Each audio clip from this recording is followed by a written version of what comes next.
दोस्तों नमस्कार। Study spark channel में आपका स्वागत है। 17 जनवरी 2026 को उत्तर प्रदेश लोक सेवा आयोग के द्वारा एलटी ग्रेड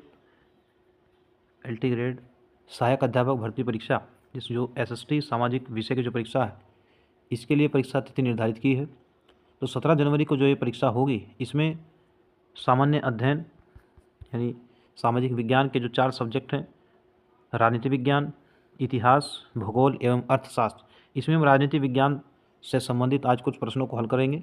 इसमें ये सभी जो भारतीय राजनीतिक चिंतक हैं, उनसे संबंधित प्रश्न जो पूर्व परीक्षा में पूछे गए हैं, उनकी व्याख्या करते हैं ताकि आने वाली इस परीक्षा में आप सभी को लाभ हो सके। तो आइए दोस्तों शुरू करते हैं। इसमें मनु, जो प्राचीन भारतीय राजनीतिक चिंतक हैं, उनमें मनु सर्वोपरि हैं। इनसे संबंधित पहला प्रश्न पूछा गया है प्रवक्ता भर्ती परीक्षा 2016 में।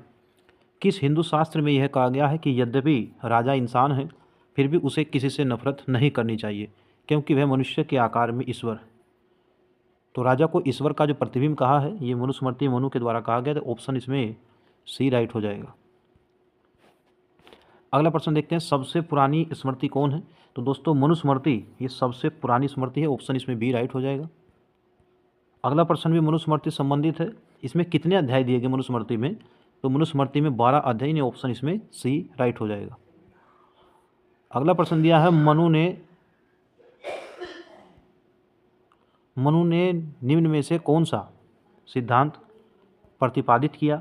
तो मनु के द्वारा मंडल सिद्धांत और सप्तांश सिद्धांत, यानी ऑप्शन ए और बी, इसमें ऑप्शन सी आपका राइट होगा। मंडल सिद्धांत जो कि विदेश मामलों संबंधित, और सप्तांश सिद्धांत जो राज्य के प्रशासन संबंधित है। ऑप्शन इसमें सी आपका राइट हो जाएगा। अगला प्रश्न है, राज्य के अंतर्गत यदि चोरी का पता लगवाने में राजा असमर्थ रहता है तो यह उसके लिए पाप के समान। यह कथन किसका है? तो महर्षि मनु का यह कथन हो जाएगा कि यदि राजा चोरी का पता लगाने असमर्थ हो तो वह उसके लिए पाप के समान। अगला 6 नंबर प्रश्न, निम्नलिखित में से कौन राजधर्म के सिद्धांत का प्रतिपादक? तो राजधर्म के सिद्धांत के जो प्रमुख प्रतिपादकों में है, इसमें महर्षि मनु, यानी ऑप्शन बी राइट हो जाएगा। अगले जो भारतीय चिंतक है दोस्तों, ये कौटिल्य हैं, जिन्हें विष्णुगुप्त और चाणक्य भी कहा जाता है। ये मौर्य साम्राज्य के संस्थापक चंद्रगुप्त मौर्य के प्रधानमंत्री थे, और उन्हीं के समय यानी मौर्य शासन से संबंधित इनकी एक प्रसिद्ध पुस्तक है अर्थशास्त्र, जो मूलतः अर्थशास्त्र यानी आर्थिक क्रियाओं की पुस्तक नहीं है, ये राजनीतिक सिद्धांतों की पुस्तक। तो अर्थशास्त्र जो कौटिल्य ने लिखा है, इसका जो मुख्य विषय है राजनीतिक सिद्धांतों से संबंधित है, न कि आर्थिक गतिविधियों से। तो पहला प्रश्न में कौटिल्य ने अपने राजमंडल में विजुगिसु का राजा के रूप में उल्लेख किया है। तो राज्यमंडल का जो सिद्धांत दिया है, इसमें विजुगिसु का अर्थ होगा जो विजेता होगा, यानी ऑप्शन ए राइट हो जाएगा। अगला प्रश्न है, कौटिल्य का प्रसिद्ध कृति कौन सी है? तो अर्थशास्त्र इनकी प्रसिद्ध कृति है, जिसमें 15 अधिकरण दिए गए, और ये राजनीतिक सिद्धांतों की एक पुस्तक है। अगला प्रश्न है, कौटिल्य के अर्थशास्त्र में अधिकरण है, तो 15 अधिकरण हो जाएंगे। ऑप्शन बी राइट होगा। निम्नलिखित में से कौन सी विद्या कौटिल्य द्वारा सुनिश्चित मूल विधाओं में सम्मिलित नहीं? तो इसमें वार्ता है, अन्वेक्षकी है, तरई है। इसमें निरुक्त जो है आपका इसमें शामिल नहीं होगा, तो ऑप्शन सी राइट हो जाएगा।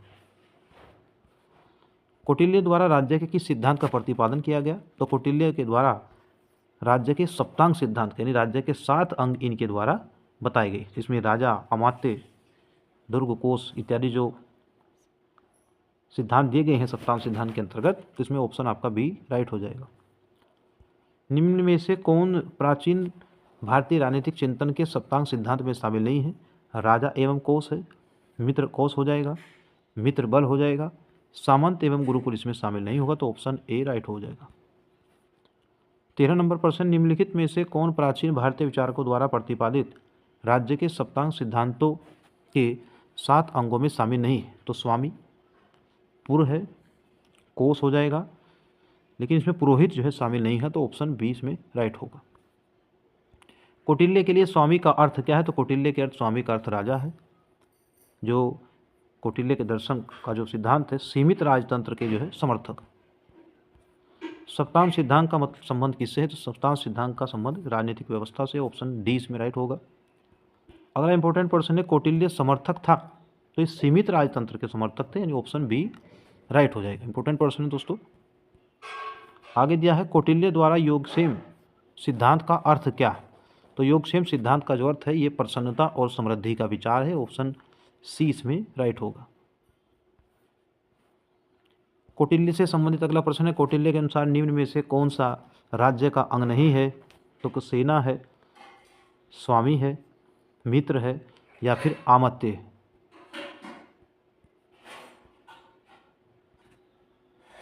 तो दोस्तों इसमें ए ऑप्शन आपका राइट हो जाएगा, यानी सेना जो है राज्य के, कौटिल्य का जो सप्तांग सिद्धांत है इसके अनुसार राज्य का अंग नहीं, तो ऑप्शन ए राइट हो जाएगा।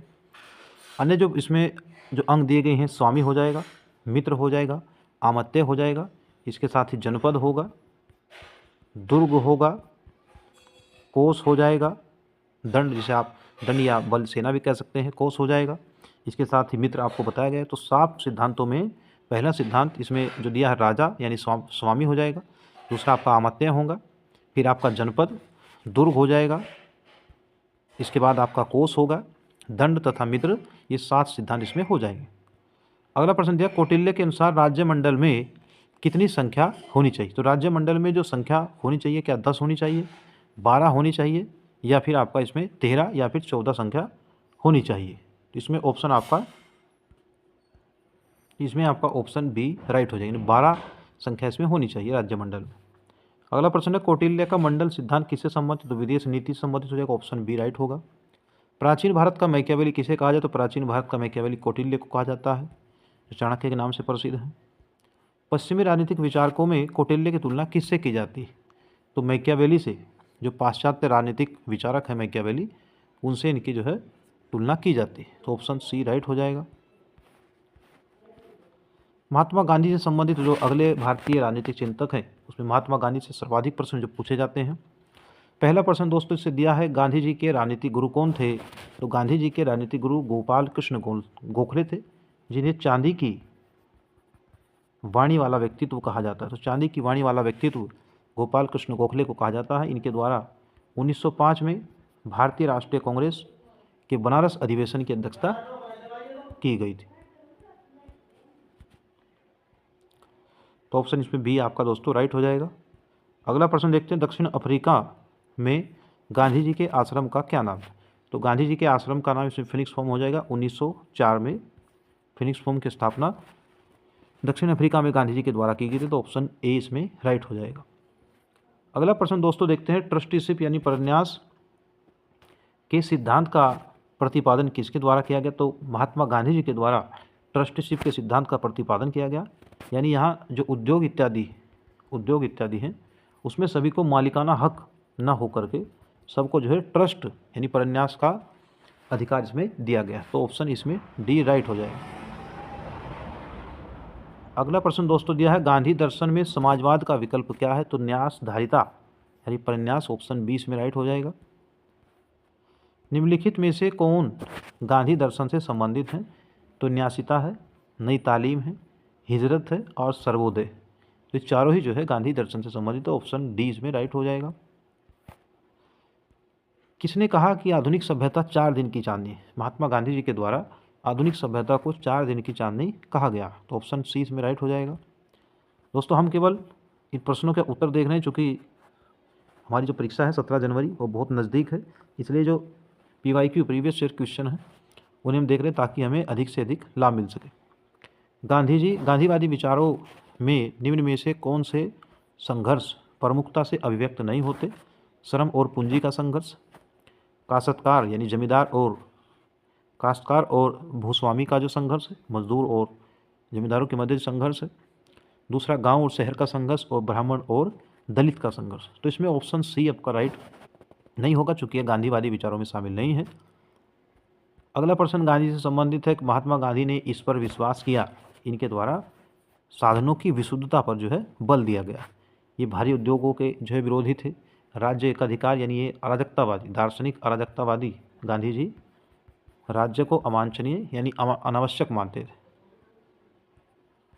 अगला प्रश्न है, कथन दिया है, गांधी अपवित्र साधनों के प्रयोग के विरुद्ध थे। सही हो जाएगा।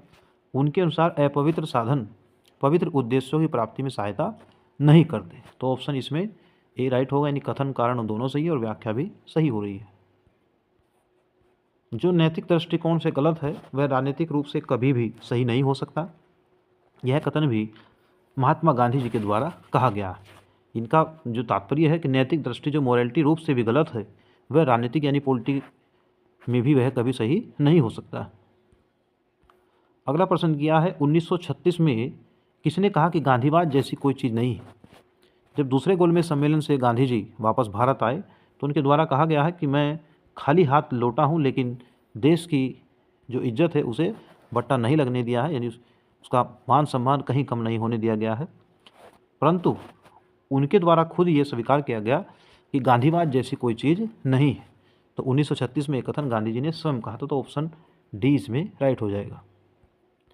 परमात्मा सत्य है और सत्य ही परमात्मा है, यानी राजनीति का आध्यात्मिकरण इसका संकेत है, तो ऑप्शन इसमें बी राइट हो जाएगा। गांधी जी ने कहा है कि परमात्मा सत्य है और सत्य ही परमात्मा है।